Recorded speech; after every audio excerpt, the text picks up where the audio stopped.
So who do we have here? We got Kyle Miller. I'm from Spencer, West Virginia. Got sent up here by Jack Garrett Ford to get these beautiful certifications from Details R. So what did you learn? You've been here now for the hands-on portion of the seminar. Yep. Yesterday was the exterior contact wash, paint correction, paint polishing, ceramic coatings. What did you think of it?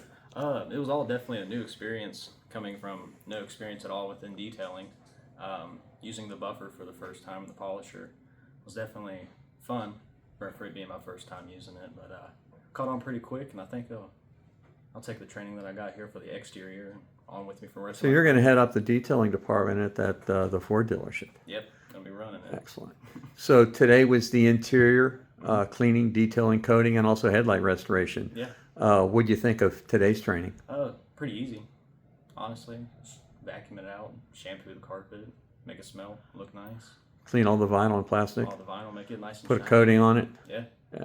So do you think you'll be able to go down there and do this proficiently? 100%. Excellent. Oh, Yeah, you did a great job. Thank you.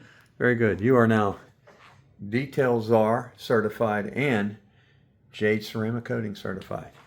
Thank you very much. Thank you. Appreciate it. No problem.